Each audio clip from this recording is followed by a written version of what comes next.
이번엔 최근에 성장한 신규주들과 현 시장에 대한 상황을 저의 생각들로 담아봤으니 끝까지 한번 보세요. 제가 수요일날 찍은 이전 영상에 금요일날 상장할 이노테크는 상한가까지도 갈 수 있다고 미리 언급했는데요. 금요일날 상장할 신규주도 꽤 괜찮은 상승 탄력으로 이어질 가능성이 높다고 생각하고 있습니다. 상한가까지도 갈 수도 있고. 상장한 당일 이노테크는 상한가로 마감했습니다. 물론 수요일보다는 바로 전 거래일인 목요일까지 계속 시장을 모니터링을 해야 보다 더 높은 예상을 할 수 있었고, 시장의 돈이 얼마나 빠르게 미래를 내다보고 있는지에 대한 판단도 해야 했기에 아주 강하게 언급하진 않았죠. 그런데 바로 전날 마감까지 시장을 관찰한 결과 저의 예상대로 흘러갈 가능성이 더 높다는 판단이 들었고요. 오히려 금요일 상장할 신규주 이노매트는 장 시작 동시호가에서 바로 상으로 잠글 수도 있겠다 까지의 상황까지도 고려했는데요. 보통 이렇게 모두가 기대한 종목이 막상 먹을 구간이 없이 움직이면 그날의 트레이딩은 좀 굉장히 어려워집니다. 이노매트가 상장하기 전 가장 최근에 상장한 신규주 테마군으로 노타가 동시효과부터 같이 따라갈 수 있겠다고 생각했고, 그러다 보니 전일 시간의 마지막에 노타를 49,100원에 진입했습니다.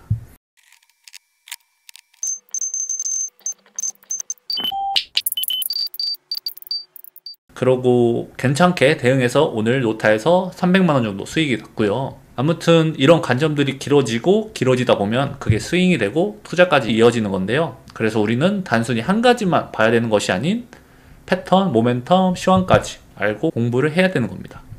저는 어떻게 이렇게 예상을 할 수 있었고 거기에 맞게 대응할 수 있었을까요? 이건 이미 한번 경험했던 시장이기 때문에 그렇습니다. 2023년 2차전지 광풍이 시장을 강타했었죠. 기억하실지 모르겠지만 그때 2차전지를 투자하지 못했던 사람들은 굉장한 포모감을 느꼈을 거예요, 아마. 그리고 그 포모감은 결국 2020년 말에 신규주 광풍의 시장으로까지 이어졌습니다. 이전 영상에서도 말씀드렸듯이 시장을 과열로 이끈 자금들은 결국 변동성이 큰 위험 자산으로 이어진다는 걸 패턴화 시켜준 거죠. 하지만 2023년도와 현재 2025년도가 다른 약간의 차이점이 있는데요. 그때는 중간에 이 초전도체라는 강력한 키워드가 발생했고, 이와 관련된 성장주들은 모두 거의 10배 이상씩 끌어올린 풍부한 성장주 모멘텀이 있던 반면에 올해는 그 중간 단계를 건너뛰고 신규주로 이어졌다는 점인데요. 그래서 이전 영상에는 제가 현재 가장 관심 있게 보는 높은 잠재력을 가진 키워드로 광자에 대한 이야기도 같이 말씀드렸던 겁니다. 혹시나 그때처럼 2023년도에 초전도체가 혹시 2025년에 광자가 될 수도 있지 않을까 해서 말이죠. 그렇죠. 그래서 적당히 비중을 조절해서 과하게 진입을 하진 않았고요. 그런데 제가 생각하는 앞으로 시장이 흘러갈 패턴과 방향성이 맞았기에 수익으로 이어질 수 있었죠. 저는 일반 투자자분들이 가장 잘못됐다고 생각하는 게 이런 매매를 할 때 작은 호가창 하나하나 다 보면서 매매하기보다는 과거의 시장이 어떻게 흘러간지 이런 패턴들이나 모멘텀을 공부하고 보다 더 큰 넓은 관점을 가지고 매매를 했으면 하는 바람이고요. 방향성이 맞으면 결국 수익으로 이어지니 말이죠. HD 현대조선사들 실적 발표일 날 이미 이런 현상을 경고했는데요. 상당히 준수한 실적이 나왔는데도 주가가 오히려 흐르는 걸 보면 이건 단기 고점일 때 나타나는 현상이고 이게 다른 종목들에게도 퍼지면서 뭔가 패턴화가 될 수 있다, 이렇게 말씀드렸죠.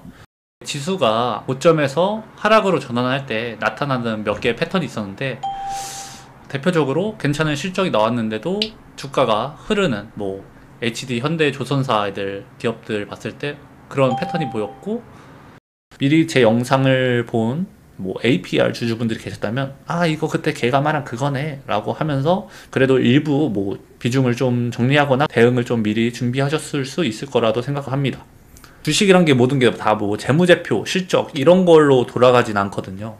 최근에 미국 지수도 나쁜데 지금 왜 하락하는지 정확한 이유를 모른다고 이렇게들 좀 말을 하는 것 같은데요. 저는 특정 방향으로 흘러가면 그 방향에 재료가 붙은 경우도 많고, 그렇기에 단순히 이유가 좋다고 실적이 좋다고 상승하기보다는 패턴이라든지 추세라든지 모멘텀 전부 복합적으로 보시고 공부해야 된다고 생각합니다.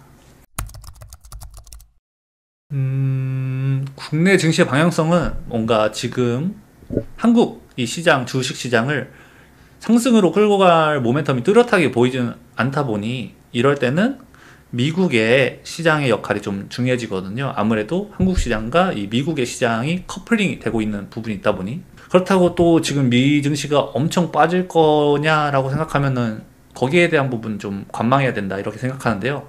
그렇기에 뭔가 지수가 한 3,700에서 3,800선까지 조정을 준다면 단기적인 반등을 기대하고는 뭐 이렇게 지수 관련주나 최근에 잘 갔던 종목들을 일부 사서 반등 때 이제 수익을 실현하는 그런 전략을 하지 않을까 싶습니다.